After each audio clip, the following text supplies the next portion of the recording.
Ladi Ijoma and Nauta. Let's make a sense of what this means. With the color, red seems to be a very interesting color in Kano State. I need to do more research to find out why red is a predominant color.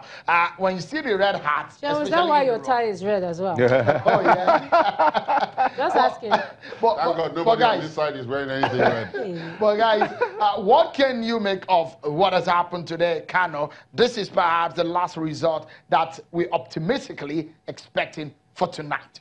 I think it's always too close to call until you hear the final results. You can speculate. I mean, social media has had a field day, you know, speculating and giving reasons why, what number is what it is. But in the end, we have to wait for what INEC will say, and it is what it is right now. Sure. Indeed, the other side of course, the other part of it is that, as you heard from Idris there, while there are people who are saying, well, this is the voice of the people, this is what, there are others who are saying that, you know, the voters should remain calm and so on. The aggrieved should take it easy. There's a due process that will be followed to recover, quote and unquote, what allegedly was done wrong, you know. So to that extent, again, it speaks to the fact that, as Ijoma was saying, the margin is so close, and therefore there are people who would raise questions and indeed raise questions. Your guest, even this evening, Clement Nwankwo and the Cynthia Mbamalu earlier on an earlier segment had raised questions about some of the things that went on in Kano. But why is our process like this? Why can't it be, you know, like processes elsewhere? It happens and everybody congratulates and supports the winner, and then we then build a better Nigeria. Why is it that the results will come out and you must find somebody that will say, I don't agree? Well, sometimes I look at it, if you are a student of politics, it's very painful. And I think our process, our political atmosphere in Nigeria is something that still needs a lot of development. Where when you run in a race, there seems to be some level of maturity that we need to attain to be that spirit of sportsmanship. A lot of the times you see that Usain Blake comes behind Usain Bolt. He's always very close, but Usain Bolt has always come ahead of him. So usually you find a close race, but the winner is always the winner until the very end when the Supreme Court says otherwise. I wonder what your guests will say about what our process is like. Maybe we should ask them the question. Absolutely. What they think of our processes. We see our Professor Maman Tahir and Tahir Maman and Mr. Clement Nwankwo. Let me get the reaction of Mr. Clement Nwankwo. You have made a statement, the Situation Room made a statement about Kano State specifically. Now that the result is out, your take? Sean, I think I must, Ijoma made a point about your tie being red. Ijoma has some shade of red on her dress as well. Absolutely. Ijoma always sees the color of my tie, but never sees the color of our own dress. And what is important to say at this time is for peace to be, to reign in Kano. I think the people of Kano need to understand that the electoral process ends at the time when litigation, if any of the parties feel inclined in that direction, when that ends. So people, the political parties, the candidates should encourage their supporters to be peaceful at this time. Having said that, I think what keeps away violence in elections is a proper process. When citizens perceive that their votes might be scuttled, might be misdirected, then they react in frustration, and that's why you've seen violence. I saw a lot of commendations for the Commissioner of Police in Kano State in the 2 previous elections. I don't see commendations for the police in this election, this supplementary election, where you had a DIG, 3 AIGs, and several other commissioners of police in a very limited election. So I think the violence, the thuggery, the vote buying were key indices of these elections. And sometimes you ask yourself whether the politicians have devised a way where they use supplementary elections to scuttle the will of the people. And that's why we made the point about re-examining the whole issue of supplementary elections and actually going back to the drawing board about our electoral system. I think that there's something fundamentally wrong in a situation where a lot of resources are deployed into limited elections, and yet you don't see a conducive atmosphere for free and fair vote. And I think that it's up to the parties to decide whether to take this up legally or not. But certainly, the people of Kano need to be peaceful at this time and ensure that they do not destroy the peace that had reigned in the state before now. I worry about our elections going forward. I worry about elections generally, and we must find a way where elections become really routine, where this level of resources are not deployed for elections, where this level of concern and anxiety does not exist with our elections. But certainly, with Kano, I think the electoral process is still on, where the parties desire to litigate, and they should ensure that they exhaust all avenues and ensure that the peace reigns in the state. Let me get Professor Tariq Maman's take on the outcome of the Kano election. What we've seen today, did you expect anything less from Kano? With 5 million possible voters going into this election, we saw what happened in presidential election. The APC held sway there at the time, but now we saw the kind of contest between the PDP and the APC in the governorship election. A lot of people will be asking the question, why that kind of dynamics? Excellent.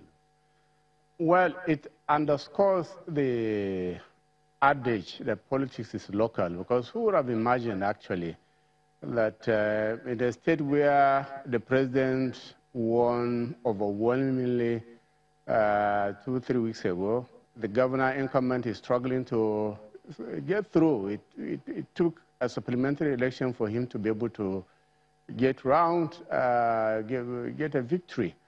And with about 3 million people not coming out to vote, although there's a slight improvement in the turnout, I believe, because of the competitiveness of the elections themselves.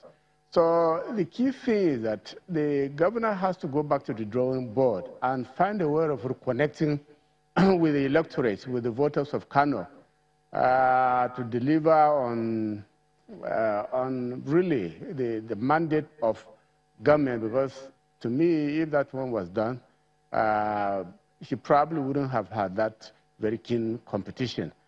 And Kano State has always been known to be a state that really its voters are quite, determined and show a high level of awareness. So it cannot be taken for granted. And so it's a lesson to all the parties.